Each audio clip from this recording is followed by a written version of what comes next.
BNP যাতে ক্ষমতায় না যেতে পারে তার জন্য কিন্তু চতুর্পাশে গুজব ছড়ানো হচ্ছে, এমনটাই আপনারা ব্যক্ত করেছেন এবং কথা বলেছেন বিএনপির মহাসচিব মির্জা ফখরুল ইসলাম আলমগীর এবং বিএনপি যুগ্ম মহাসচিব সিনিয়র রুহুল কবির রিজভী এবং বিএনপির অনেক নেতারাই এবং সালাউদ্দিন সাহেব তারা কিন্তু বলেছেন যে বিএনপিকে যাতে ক্ষমতায় না যেতে পারে এবং বিএনপিকে এই ক্ষমতা যাওয়া না যেতে পারে এর জন্য বিভিন্ন চক্র এবং একটা মহল তাদের বিরুদ্ধে একটা লেগে পড়েছে এবং তাদের বিরুদ্ধে অনেক দুর্নাম বদনাম করার চেষ্টা করেছে।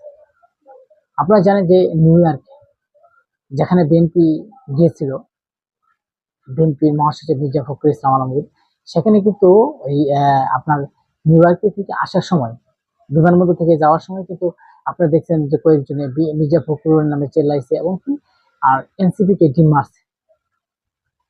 আর আমরা তো সেখানে জামাতের লোক দেখি নাই, সেখানে মানুষ বলে মির্জা ফখরুলের নাকি জামাতের যারা শিবির আছে তারা নাকি প্রোটোকল দিয়ে বাঁচাইছে। আর এদিকে অন্যদিকে দেখলাম যে আওয়ামী লীগ এবং বিএনপি তাদের মধ্যে ধাওয়া পাল্টা এবং মারামারি হচ্ছে, কিন্তু অন্যদিকে একটা গুজব ছড়ানো হচ্ছে যে জামাতের লোকই নাই, আবার সেই জামাত নাকি বিএনপিকে বাঁচাইছে। আর বিএনপির এত লোক, এত পর্যায়ের লোক সংখ্যা এবং ওই জায়গায় তারা আগে ছিল বা পরে ছিল এরকম, কিন্তু ওই মুহূর্তে ওই জায়গায় ছিল না। কিন্তু ওই মুহূর্তে আমি কার ওখানে কোনো লোকই ছিল না, তারা বলে নাকি জামাতে জামাতে বাঁচাইছে, জামাতের শিবিরের বাঁচাইছে এবং জামাতেরা অনেক শক্তিশালী হয়ে গেছে। যে দল আপনার বিএনপি দিয়ে সারা বছর বিএনপি যখন নির্বাচন করছে তাদের সাথে জোটে এসে কয়েকটা আপনার আসন পাইছে। যে মির্জা ফখরুল ইসলাম আলমগীর বলেছেন যে আমাদের কাছে 30টা আসন চাইছে, 30টা আসন না দেওয়ার কারণে তারা পিআর টিআর নিয়ে একটা গোলমাল সৃষ্টি করছে। আসলে এটাই তাদের দাবি। কিন্তু কথা হচ্ছে জামাত ক্ষমতায় যেতে পারবে কিনা। বিএনপি একটা বড় রাজনৈতিক দল এবং বিএনপির বিরুদ্ধে যেভাবে গুজব, বিশেষ করে যে চরমোনাই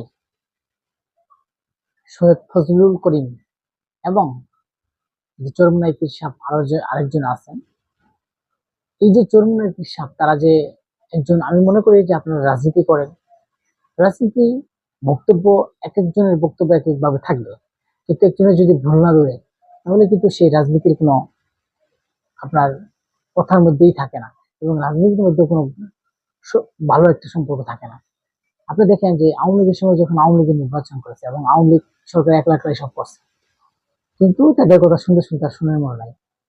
কিন্তু এখন যদি বিএনপি সেখানে বিএনপি ভুল ধরবে, বিএনপিকে বিষয় ব্যাখ্যা করবে এবং বিএনপি তাদের নিয়ে ব্যাখ্যা করবে, এটা কিন্তু রাজনীতির নিয়ম। কিন্তু আমি মনে করি এমন কিছু বলা যাবে না যেটা রাজনীতির জন্য প্রেক্ষাপট। ভুল বিভ্রান্ত করে একটা মন্তব্য করে একটা ছড়ানো যাবে না। আমরা কেন বলছি এই কথাটা, কারণ আমরা বিএনপির খুব নেতাকর্মীকে আমরা কম দেখেছি যে ওদের বিরুদ্ধে গালিগালাজ বা কম করার জন্য।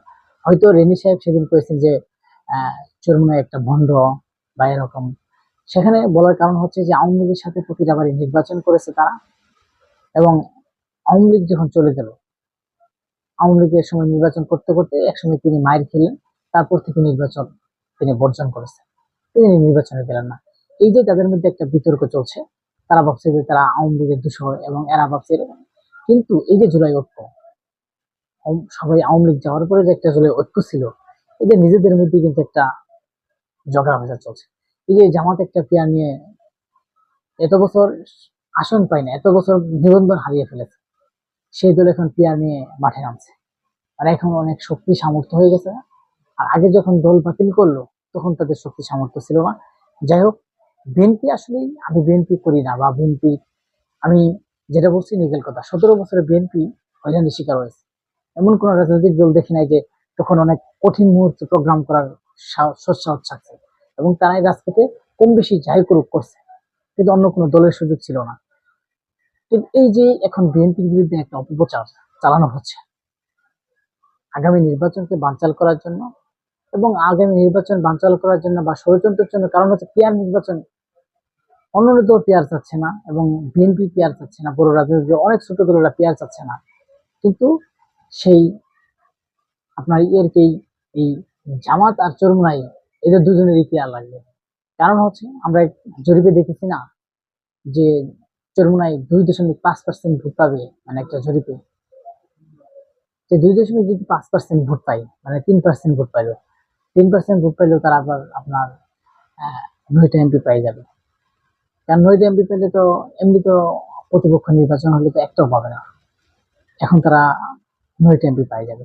যে কারণে তাদের উদ্দেশ্য হচ্ছে যে পিয়ার নিয়ে তারা পাগল হয়ে যাচ্ছে এবং পিয়ার নির্বাচন তাদেরকে লাগবেই, এমনটাই তিনি বলেছেন।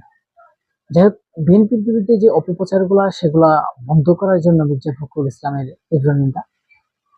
মির্জা ফখরুল ইসলাম যে নিউ ইয়র্কে যেখানে প্রধান উপদেষ্টার সাথে গিয়েছেন, সেখানে গিয়ে তিনি সাক্ষাৎকার দেন নাই, এমনটাই তিনি পরবর্তীতে বলেছেন।